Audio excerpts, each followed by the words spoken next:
Hello future leaders, स्वागत है आप सभी का यूट्यूब चैनल टेक्निकल फिजिक्स में। तो स्टूडेंट्स, आज के इस टॉपिक में आपको क्या स्पेशल मिलने वाला है कि अटेन्यूएशन और डिस्पर्सन, जो ये दो टॉपिक हैं फाइबर ऑप्टिक्स के, बहुत ज्यादा कंफ्यूज करते हैं स्टूडेंट्स को और काफी टाइम से डिमांड आ रही थी इन दोनों टॉपिक के बेसिक्स को क्लियर करने के लिए। तो इस टॉपिक में हम ये देखेंगे कि अटेन्यूएशन का आखिर बेसिक है क्या वो की फंडामेंटल्स हैं जिससे हमको ये अटेन्यूएशन हमेशा के लिए याद रह पाएगा। उन सब चीजों के बारे में हम डिटेल में यहाँ पे बात करने वाले हैं। मीन्स कहने का ये है कि आज हम अटेन्यूएशन की जड़ में घुसने वाले हैं। तो आइए शुरू करते हैं कि कैसे इस अटेन्यूएशन को हम समझ सकते हैं। तो फाइबर ऑप्टिक्स में स्टूडेंट्स, आप सभी लोग जानते हैं कि जो प्रिंसिपल होता है उसका वो है टोटल इंटरनल रिफ्लेक्शन। इसमें हम इनपुट में कुछ लाइट सिग्नल्स देते हैं जो कि आउटपुट तक ट्रेवल करते हैं, प्रोपोगेट करते हैं विद इन कोर और टीआईआर की हेल्प से। तो यहाँ पर स्टूडेंट जब ये ट्रेवल करते हैं, मैंने एक फिगर बना रखा है ऑलरेडी पहले से, जहां पे शो किया है कि कोई सिग्नल दिया। अब सिग्नल यानी कि जो लाइट वेव है उसको हमने शो किया है कुछ इस तरीके से, जिसमें कुछ एम्पलीट्यूड हमने यहाँ पर बनाया हुआ है।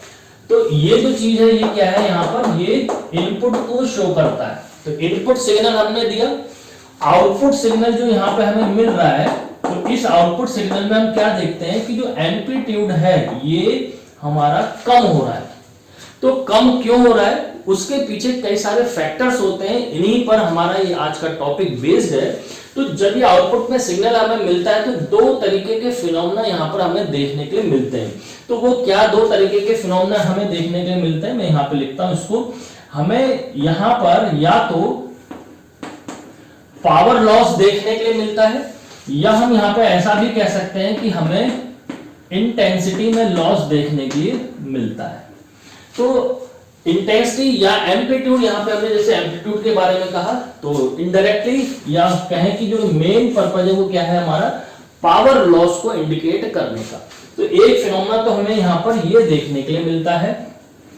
दूसरा फिनोमेना हमें क्या देखने के लिए मिलता है, इसी आउटपुट सिग्नल में या तो जो लाइट आई हुई होती है वो लाइट स्प्रेड हो जाती है, जिसको हम ऐसा भी कह सकते हैं ब्रॉडेनिंग ऑफ लाइट। तो ये एक फर्दर फिनोमेना है दूसरा।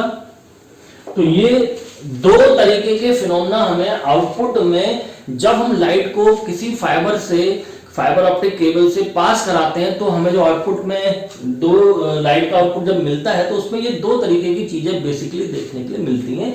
क्या देखने के लिए मिलता है, या तो पावर लॉस हो जाता है, या फिर हम उसमें देखते हैं कि स्प्रेडिंग या ब्रॉडेनिंग ऑफ लाइट हो रही होती है। तो यही एक मेन की कंसेप्ट है लॉसेस को समझने के लिए फाइबर ऑप्टिक केबल में। तो यहाँ पर जो ये पावर लॉस या इंटेंसिटी लॉस होता है स्टूडेंट, तो आप लोगों को ध्यान रखना है कि यही लॉस क्या कहलाता है, हमारा अटेन्यूएशन कहलाता है। तो अटेन्यूएशन को हम अगर डिफाइन करें तो इनडायरेक्टली हम कह सकते हैं कि attenuation is a kind of phenomena in which the light signal in output of the fibre core reduces it's power. तो जब भी हमारे फाइबर ऑप्टिक केबल से लाइट पास कराने पर आउटपुट में जो पावर मिलती है उसमें अगर हमें लॉस मिलता है, या सिग्नल में किसी भी प्रकार का रिडक्शन होता है, उसकी इंटेंसिटी में रिडक्शन हो रहा है, एम्पलीट्यूड में रिडक्शन हो रहा है, तो ये कमी क्या कहलाती है, अटेन्यूएशन कहलाती है। ध्यान देना कि इस अटेन्यूएशन को हम फाइबर ऑप्टिक्स में अल्फा लेटर से डिनोट करते हैं। अब इधर जो दूसरा फिनोमेना मिल रहा है, ये किस तरीके का फिनोमेना है कि अब हम यहाँ पर पावर लॉस की बात ना करें, हम किसी भी प्रकार के लॉस की बात नहीं करते हैं। अगर हम सिंपली समझें इसको कि लाइट सीधे सीधे जा रही है, जैसे टॉर्च की लाइट होती है और लेजर की लाइट होती है, दोनों को ऑन करें तो लेजर लाइट बिल्कुल सीधी जाती है, जबकि टॉर्च की लाइट एकदम से स्प्रेड होना शुरू हो जाती है। तो कुछ ऐसा ही फिनोमेना यहाँ पर भी है कि जो ब्रॉडेनिंग ऑफ लाइट हो रही है या स्प्रेडिंग ऑफ लाइट हो रही है, लाइट का डिस्टॉर्शन भी इसको कह सकते हैं, ऐसा फिनोमेना जब हमें देखने के लिए मिलता है तो इस फिनोमेना को क्या कहा जाता है, डिस्पर्सन। तो डिस्पर्सन मीन्स जैसे फैल जाना, इस एक तरीके से आप कह सकते हैं फैल जाना मतलब spreading out of the signals, जो लाइट इनपुट में आई वो फैल गई। तो ये दो तरीके के फिनोमेना किस तरीके से, इनका बेस क्या है, इसी पर हम आज के इस वीडियो में बात करने वाले हैं डिटेल में। ध्यान रहे कि ये बहुत डिटेल वीडियो नहीं है, यानी कि मैं इनको बहुत ज्यादा डिटेल में तो नहीं समझाने वाला, लेकिन हाँ आज आप लोग वो बेस सीख जाएंगे जिससे कि आपको अटेन्यूएशन कभी भी भूलना नहीं पड़ेगा। तो एग्जाम में आप आसानी से उसके की पॉइंट बना पाएंगे, और स्पेशली जो अटेन्यूएशन का फॉर्मूला है वो किस तरीके से हमने लिखा, उसमें लॉग क्यों लिया, बेस 10 क्यों लिया, ये सारी बातें भी हम डिटेल में डिस्कस करने वाले हैं, जो कहीं भी जाहिर है कि अगर आप वीडियो सर्च कर लीजिए आपको शायद ही कहीं देखने के लिए मिलेगा। तो देख लीजिए क्या इसका एक्सप्लेनेशन है। तो पहले मैं यहाँ पे बात करता हूँ कि अटेन्यूएशन और डिस्पर्सन को और कैसे क्लासीफाई कर सकते हैं।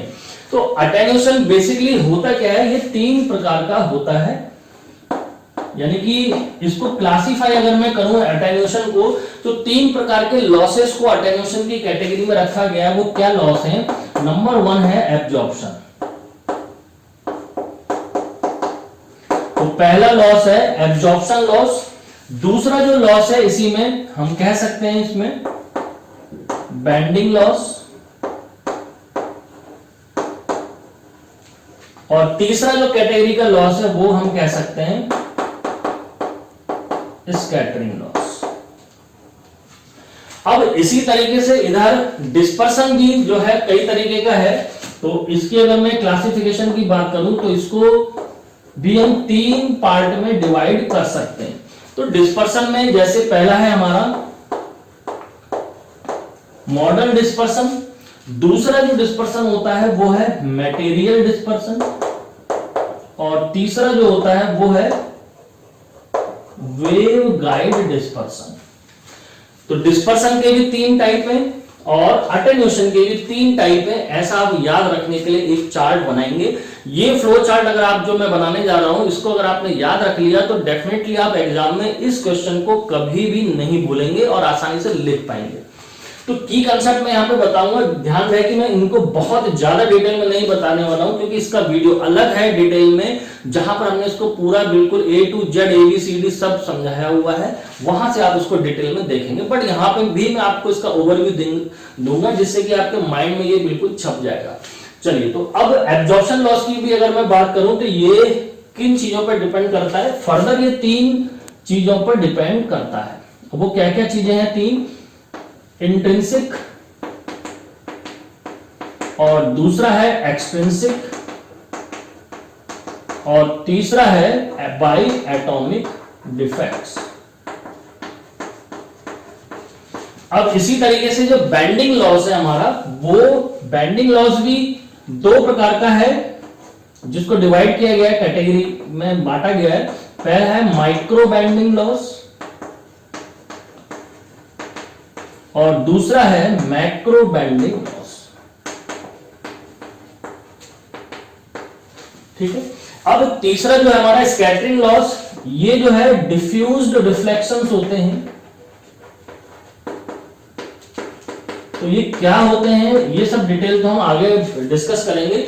इसका बस मैं ओवरव्यू आपको देता हूं। क्या ओवरव्यू है इसमें कि अटेन्यूएशन का मतलब क्या है? पावर या इंटेंसिटी में लॉस आ जाना। पावर या इंटेंसिटी का लॉस कैसे कह सकते हैं?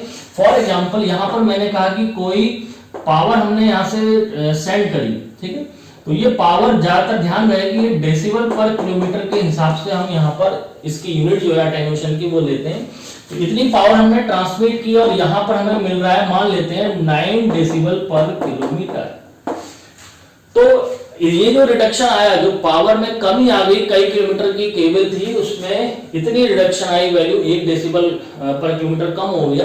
तो ये जो पावर लॉस आ रहा है यही हमारा क्या कहलाता है? अटेन्यूएशन। ये अटेन्यूएशन या तो एब्जॉर्प्शन के कारण हो सकता है, ये अटेन्यूएशन या तो बेंडिंग लॉस के कारण हो सकता है, या ये स्कैटरिंग लॉस के कारण हो सकता है। एब्जॉर्प्शन भी 3 तरीके का है, जैसे इंट्रिंसिक। इंट्रिंसिक एब्जॉर्प्शन का मतलब क्या है? कोर जो है, यानी कि जब लाइट प्रोपोगेट करती है वो किससे प्रोपोगेट करती है? इंट्रिंसिक मींस उसकी जो आंतरिक रचना है, यानी कि जो इंट्रिंसिक पार्ट है वो है core inside the fibre optic cable.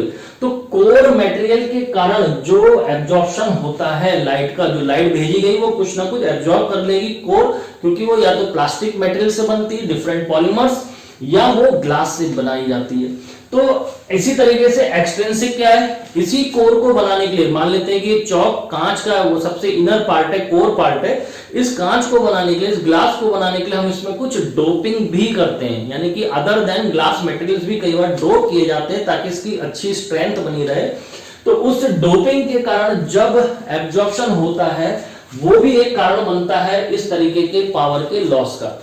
ध्यान रहे, एक बात और बता दूं यहाँ पे कि यहां पर अगर मैं पावर की जगह अगर मैं ये कहूं कि 10 वॉट पर मीटर स्क्वायर ये लॉस है, तो ये क्या है, इंटेंसिटी को डिनोट कर रहा है। ध्यान रहे कि इंटेंसिटी और पावर का रिलेशन क्या है। इंटेंसिटी का मतलब होता है power transformed per unit area.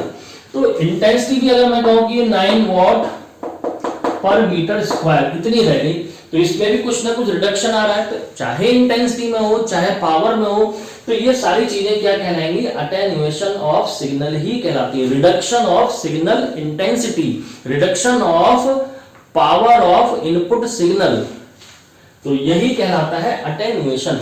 दूसरा इसका जो तीसरा इसका जो पार्ट था एटॉमिक डिफेक्ट। इसका मतलब क्या है कि जो ये कोर बन रही है, तो इस कोर को बनाते समय जो कुछ एटॉमिक डिफेक्ट्स होते हैं, उस डिफेक्ट के कारण जो एब्जॉर्प्शन होता है, जो इनकी बाउंड्रीज होती हैं, कोर क्लैडिंग सरफेस जो होती है, वहां पर जो एब्जॉर्प्शन होता है एटॉमिक डिफेक्ट के कारण, वो भी अटेन्युएशन का एक कारण है। इसी तरीके से जो बेंडिंग लॉस होते हैं, नाम से ही पता लग रहा है, एग्जाम में अगर आपने 3 हेडिंग याद रखी, तो बेंडिंग लॉस का मतलब जो बेंडिंग मीन बेंड करना। ये चौक अगर जैसे मैं कहूं कांच होती है, उसको मोड़ने की कोशिश करूंगा तो क्या होगा, ये टूट जाएगी। तो बिल्कुल सेम ऐसा ही इसमें भी होता है कि फाइबर ऑप्टिक केबल को हम यू टर्न नहीं दे पाते, तो उसको ज्यादा से ज्यादा हम क्या दे पाते हैं, ऐसे एल टर्न दे पाते हैं, बहुत ज्यादा अगर टर्न देना है तो। और ये एल भी प्रॉपर नहीं होता है। तो जब हम इस तरीके की बेंडिंग्स करते हैं, तो एक है माइक्रो बेंडिंग और एक है मैक्रो बेंडिंग। तो ये मैक्रो बेंडिंग का केस है, इसको हम डिटेल में डिस्कस कर रहे हैं अगले वीडियो में, जो आप देख लीजिए सर्च करके गूगल पे या यूट्यूब पे। तो माइक्रो बेंडिंग का मतलब क्या है, माइक्रो बेंडिंग जो इनर सरफेस है, यानी कि जो कोर है, उस कोर की जो एटॉमिक डिफेक्ट्स आ रहे हैं। एटॉमिक डिफेक्ट का मतलब क्या है कि यहां पर जो डिफेक्ट्स आए और लाइट जब इसमें एंटर करेगी, तो इसके एटॉमिक डिफेक्ट्स के कारण इसमें क्या होगा, लाइट की बेंडिंग हो जाएगी, यानी कि लाइट अपने पाथ से डेविएट होगी, जिसके कारण कुछ लॉसेस होंगे, और इस लॉसेस का कारण से या तो पावर लॉस हो जाएगा या इंटेंसिटी का लॉस हो जाएगा। इसी तरीके से तीसरा पार्ट है स्कैटरिंग का। स्कैटरिंग में भी कुछ ऐसा ही फिनोमेना है कि जो ये एटॉमिक डिफेक्ट्स, कोर में जो मैन्युफैक्चरिंग डिफेक्ट आ जाते हैं, जिसकी वजह से जब इसमें डिफरेंट वेव लेंथ की लाइट्स एंटर करती हैं, तो ये आपस में स्कैटरिंग करने लगती है, यानी कि ये जो पार्ट है यहाँ पे दोनों की टक्कर हो रही है, दो लाइट मल्टीमोड फाइबर की यहाँ पे हम बात करेंगे। तो ये केस ज्यादातर स्कैटरिंग का कहां पे देखने के लिए मिलता है, एमएमएफ में, मल्टी मोड फाइबर्स में। सिंगल मोड फाइबर में तो ये पॉसिबल ही नहीं है, क्यों, क्योंकि सिंगल मोड में एक ही लाइट जब जा रही तो वो स्कैटरिंग करेगी किससे। तो यहां पर फिलहाल ये 3 चीजें हैं अटेन्यूएशन को समझने के लिए। इसी तरीके से दूसरा पार्ट जो है वो डिस्पर्सन का है, यानी कि लाइट का फैल जाना। अब यहाँ पे स्टूडेंट एक चीज और भी है कि जैसे मैंने यहाँ पर टॉपिक लिया है लॉसेस इन फाइबर, तो क्या ये दोनों ही प्रकार के लॉसेस हैं, तो ये तो परफेक्टली लॉस को ही बता रहा है, लेकिन ये भी लॉस का ही एक कारण है। डिस्पर्सन भी लॉस को ही डिनोट करता है। कैसे करता है, क्योंकि अगर मैं कहूं कि इसके आउटपुट पावर में लाइट फैल गई, तो कहीं ना कहीं डिस्पर्सन के बाद क्या हमें देगी, वापस से अटेन्युएशन का ही एक कारण बनेगा। लाइट का फैल जाना, लाइट अगर फैल गई तो मे भी कहीं ना कहीं उसकी इंटेंसिटी पर भी फर्क पड़ेगा, इंटेंसिटी पे फर्क पड़ेगा, तो कहीं ना कहीं उस पर पावर लॉस आएगा, तो वही लॉस अटेन्युएशन का कारण बन जाता है। तो ये जो कुछ ऐसी लॉसेस देखी जाती हैं फाइबर ऑप्टिक केबल्स में, जो भी कम्युनिकेशन सिस्टम हम बनाते हैं, जैसे बहुत ज्यादा डिस्टेंस तक हमें कोई केबल ट्रांसफर करनी है डेटा को ले जाने के लिए, कोई केबल ट्रांसप्लांट करनी है, तो वहां पर हम क्या ध्यान में रखते हैं कि इसकी बहुत ज्यादा डिस्टेंस होने पे, कई किलोमीटर्स तक क्योंकि जा रही है, तो अगर ये कई किलोमीटर्स तक जा रही है, यहाँ 10 से यहाँ पहुंचने में 9 डेसिबल पर किलोमीटर हो जा रहा है, ठीक है। तो यहाँ पर हम एक डिवाइस लगा देते हैं, जिसकी हेल्प से क्या होता है, वापस से यहाँ पे ये 10 हो जाती है।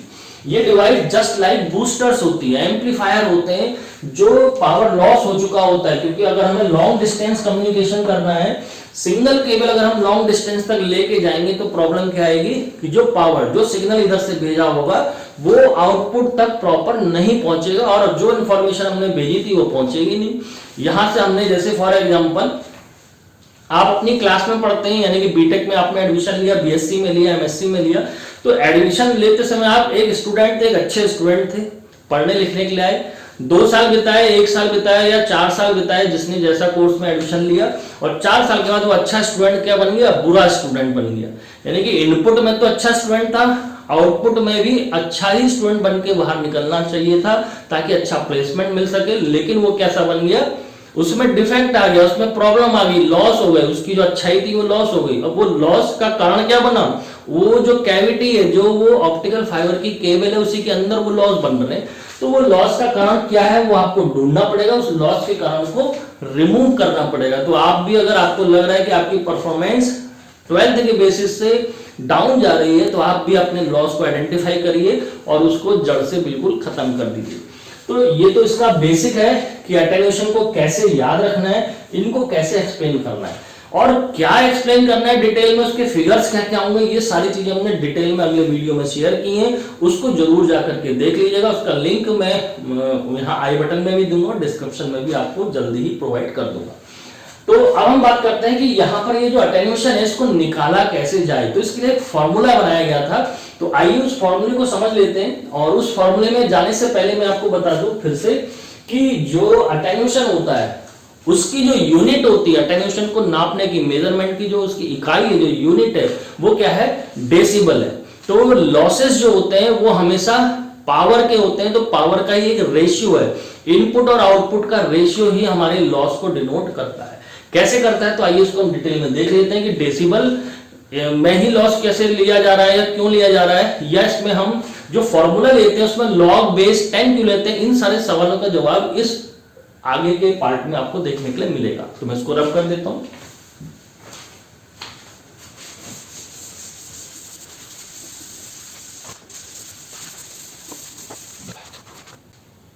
सो स्टूडेंट्स, तो यहां पर अटेन्यूएशन को समझने के लिए हमें डेसिबल का पता होना जरूरी है, इसलिए मैंने डेसिबल क्या होता है इसकी डेफिनेशन को एक शॉर्ट में लिख दिया है, जिसको आप नोट डाउन भी कर सकते हैं अपनी फ्यूचर नॉलेज के लिए।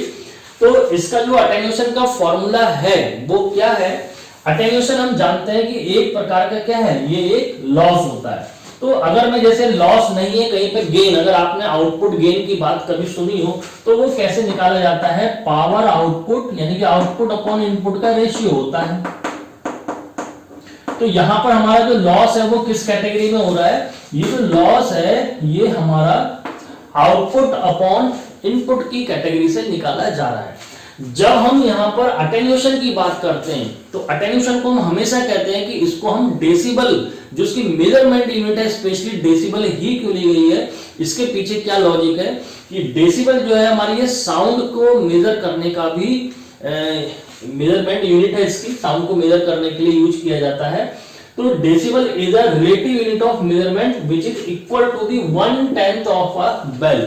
बेल का मतलब जो साउंड होती है उसका 1/10 पार्ट कहा जाता है। जो भी हमारा जो ईयर्स होते हैं वो इस लेवल की साउंड को भी यानी कि समझ सकते हैं, सुन सकते हैं, हम उसको ऑब्जर्व कर सकते हैं। तो बहुत माइन्यूट रीडिंग्स होती हैं डेसिबल की, इसलिए जो हमारे लॉस हैं, हमारा जो सिग्नल है, क्योंकि बहुत इंपॉर्टेंट इंफॉर्मेशन को फाइबर ऑप्टिक केबल के थ्रू कैरी करते हैं, तो वो जरा सा भी लॉस अगर हमें सिग्नल में मिलेगा तो हमें आउटपुट में डिजायर्ड इंफॉर्मेशन हम नहीं भेज पाएंगे। इसलिए छोटे से छोटा लॉस भी अगर है वो पकड़ में आ जाए तो हमने डेसिबल की यूनिट यहाँ पे ली होती है। तो ये जो अटेन्यूएशन है या जो लॉस है, जब हम इसको डेसिबल में लेते हैं तो डेसिबल जो है ये याद रखना है स्टूडेंट्स आप लोगों को कि ये मेजरमेंट यूनिट जो है हमेशा लॉगरिथमिक पार्ट होता है। तो किसका पार्ट होता है, log 10 बेस 10। तो जब हम इसको 10 बेस 10 करते हैं तो अगर डेसिबल लिख रहे हैं तो यानी कि यहां पर हमें क्या लेना पड़ता है, log बेस 10 लेना पड़ता है। और log बेस 10 में अगर मैं ऐसा कहूं कि यहां पर जो ये प्रोपोर्शनलिटी है इसको अगर मैं हटा दूं तो एक कांस्टेंट यहां पर लिया जाता है। ये भी 10 का ही कांस्टेंट क्यों लिया जा रहा है, क्योंकि बेस 10 हम यहां पे ले रहे हैं और इजी जो हमारी कैलकुलेशंस हैं, तो log बेस 10 लेने पे ही इसी कांस्टेंट के साथ हमें इजी जो मेजरमेंट्स हैं अटेन्यूएशन के वो मिल पाते हैं। तो इसको मैं अगर ऐसे लिख दूं, अटेन्यूएशन इन डेसिबल, तो जब भी डेसिबल में निकाला जाएगा तो log बेस 10 आ जाएगा। और अगर मैं लॉस यहां पे कह रहा हूं तो लॉस का मतलब है यहां पर माइनस का सिंबल भी हम लगा देंगे।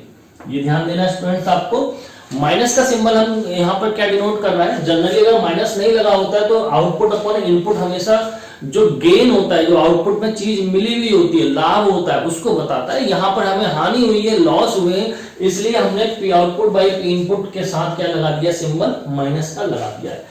तो 10 log बेस 10 यहां पर क्यों लिया गया है, इसका रेडिक्स 10 ही क्यों लेते हैं, इस पर हम अभी और चर्चा करेंगे, बहुत बिल्कुल जड़ तक आपको लेकर के जाएंगे कि बेस 10 क्यों है। फिलहाल इसको समझते हैं कि ये फॉर्मूला किस तरीके से फॉर्मुलेट हो रहा है।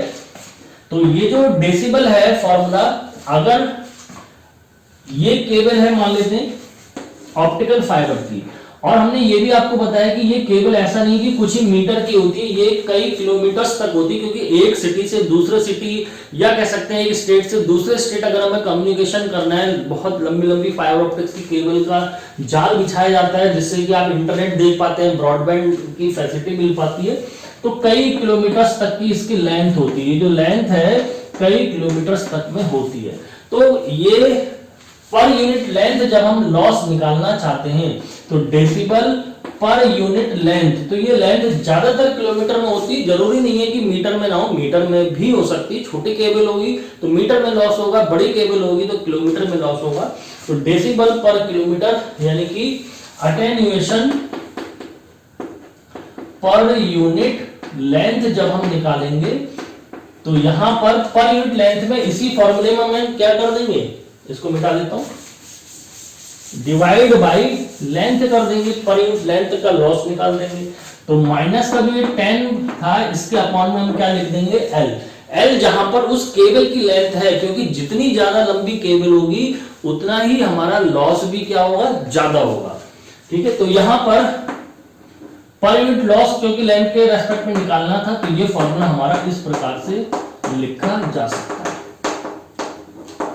अब किसी किसी बुक में स्टूडेंट बड़ा कंफ्यूज होते हैं कि माइनस की जगह वहां पर प्लस लिया होता है, तो आप उसको अगर हम लॉग की प्रॉपर्टी से देख लें, चाहे कह सकते हैं, तो अगर मैं इनपुट बाई आउटपुट लिख दूं तो ये माइनस का सिंबल प्लस हो जाएगा।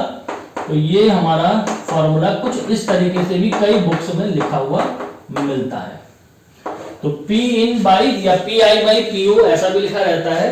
तो ये भी अल्फा डीबी पर किलोमीटर का फॉर्मूला है।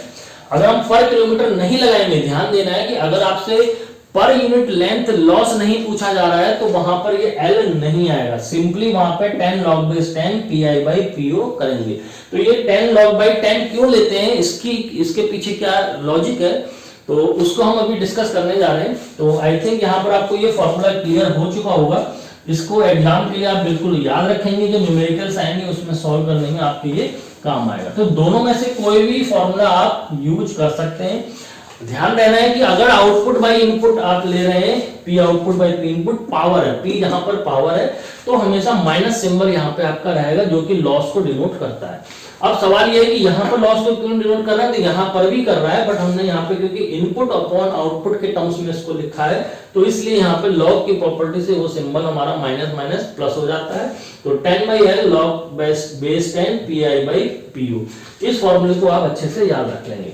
अब हम बात करते हैं कि यहाँ पर हमने लॉग का बेस 10 ही क्यों नहीं लिया, क्योंकि बेस तो लॉग के और भी हो सकते थे।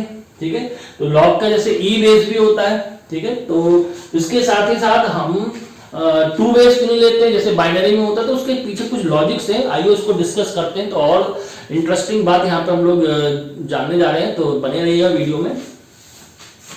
सो स्टूडेंट्स, मैंने यहाँ पर आसानी से समझने के लिए कि हमने अटेन्यूएशन के फॉर्मूले में लॉग का बेस 10 ही क्यों लिया, वहां पर ई या कोई अदर बेस क्यों नहीं लिया, उसका रीजन यहाँ पे लिख दिया है।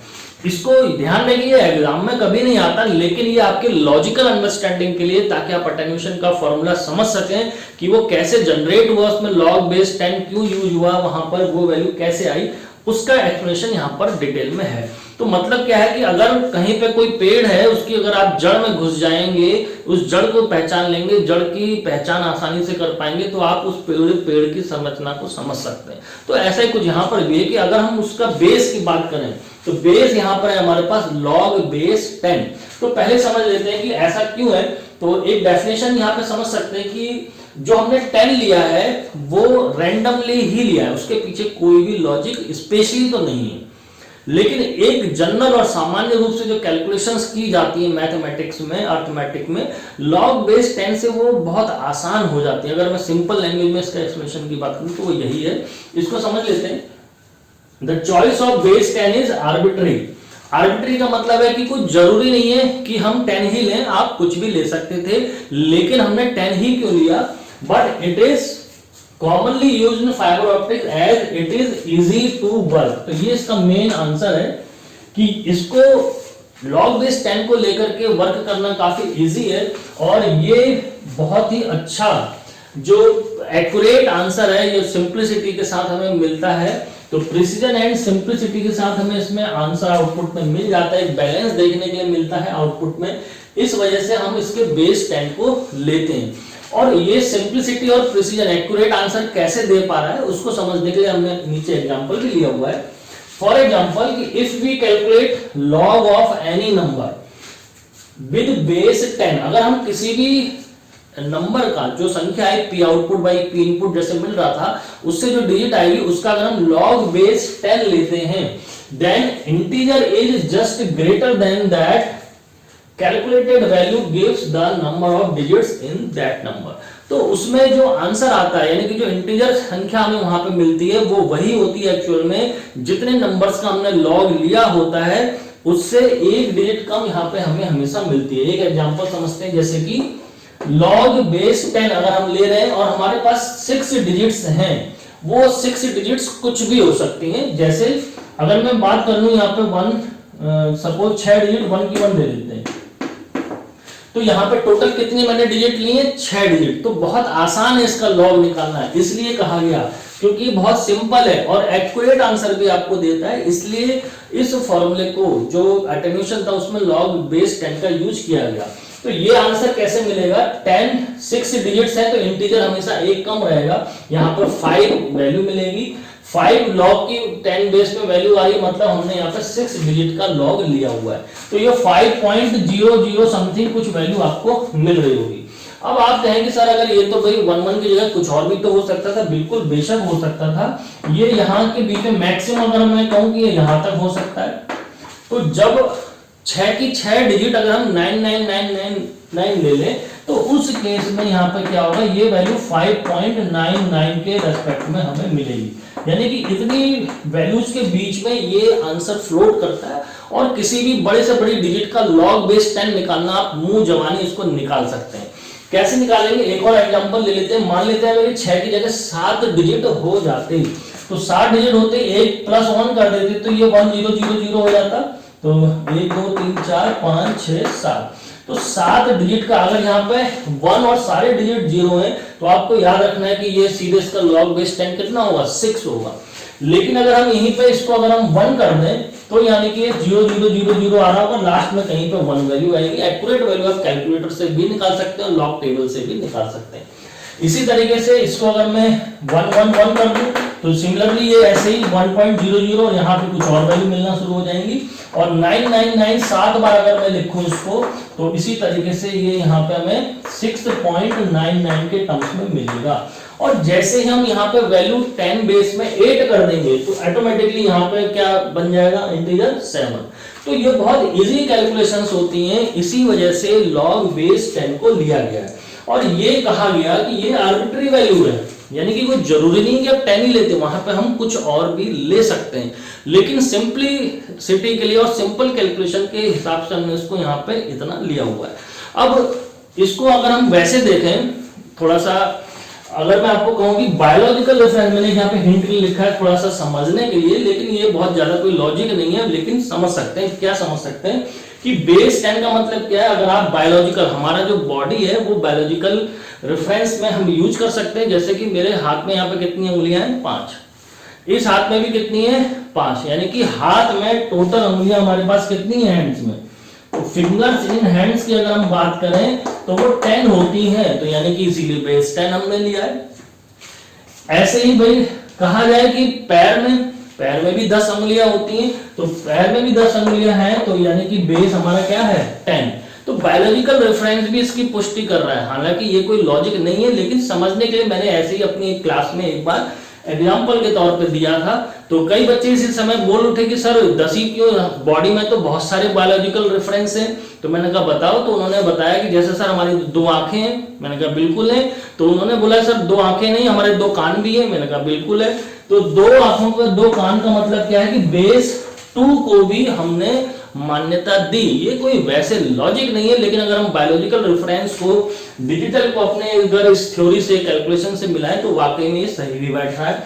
तो बेस 10 ज्यादातर डिजिटल के लिए यूज किया गया, और ये दोनों बेस ज्यादातर किस सिस्टम के लिए यूज किए जा रहे थे, ये सिंपल सिस्टम के लिए यूज किए जाते थे, जहां पर हमारी कैलकुलेशंस आसानी से हो पा रही थी।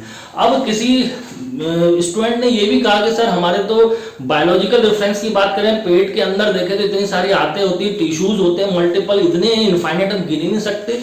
हमने कहा जब इतने कॉम्प्लेक्स सिस्टम की बात करें तो वहां पे कैसा बेस आने लगा, ई का बेस आने लगा। ई बेस का मतलब क्या, जहां पे कॉम्प्लेक्स कैलकुलेशंस हमें करनी होती हैं, जैसे कि इंटीग्रेशन वाले पार्ट में हम चले जाएं, डिफरेंशिएशन में चले जाएं, तो बेस ई यानी कि एक्सपोनेंशियल बेस कब लिया जाता है, ये एक यूलर नंबर भी है।